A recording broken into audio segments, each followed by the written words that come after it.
మీ జిల్లా గురించి మీ ప్రత్యర్థి పార్టీ కాంగ్రెస్ పార్టీలో జానారెడ్డి కుటుంబం ఉంది, ఉత్తమ్ రెడ్డి కుటుంబం ఉంది, వెంకటరెడ్డి కుటుంబం ఉంది.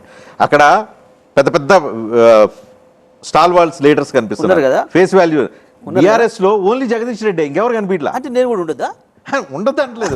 ఒక్కళ్ళే కనీసం ముగ్గురు లీడర్లు ఉండాలి కదా. మీరు తయారు చేస్తే చిన్న చిన్న లీడర్లు తయారు చేస్తున్నారు తప్పితే జగదీష్ రెడ్డికి ఆల్టర్నేటివ్ సెకండ్ లీడర్షిప్ అన్నారు కదా. మీరు అన్నారు కదా జానారెడ్డి ఓడిపోయింది కదా, ఎవరి మీద ఓడిపోయిండు? చిన్న పిల్లవాడు భగత్ మీద కదా. వెంకరెడ్డి ఓడిపోయింది కదా, ఎవరి మీద ఓడిపోయిండు? చిన్నవాడు భూపాలరెడ్డి మీద కదా.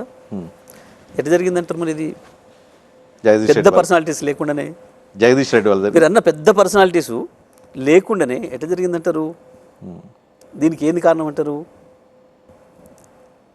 చెప్పండి మరి మీరే. రాజకీయ పార్టీ చరిత్రలో, నల్గొండ జిల్లా రాజకీయ చరిత్రలో ఒకే ఒక్క పార్టీ ప్రత్యక్షంగా 11 సీట్లు గెలిచిన ఏకైక party BRS party, TRS party. 2018, 19, 20 ఉప ఎన్నికలు కలుపుకొని కాంగ్రెస్ పార్టీ హిస్టరీలో మొదటిసారి ఈసారి 11 గెలవడం అనేది. మేము గెలిచిన తర్వాతనే కాంగ్రెస్ పార్టీ జిల్లా రాజకీయ చరిత్రలో ఎప్పుడు కూడా 6-7 సీట్ల మించి గెలవలే. ఎప్పుడు కూడా తెలుగుదేశం పీక్ స్టేజ్లోకి పోయినాడు కూడా 5 సీట్లే నల్గొండ జిల్లాలో. ఎప్పుడు కూడా అంత మించి గెలవలే. ఒకే ఒక్క పార్టీ టీఆర్ఎస్ పార్టీ 11 సీట్లు ప్రత్యక్షంగా గెలిచింది.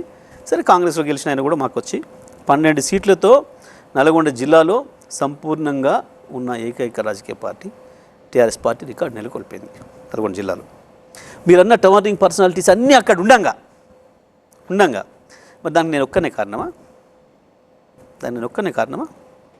టీఆర్ఎస్ 12 సీట్లు గెలవడానికి నేను ఒక్కనే కారణమైతేనా? కాదు కదా. పార్టీ కదా. పార్టీ అనేది బాధ్యత, పార్టీ అనేది ఉంటుంది.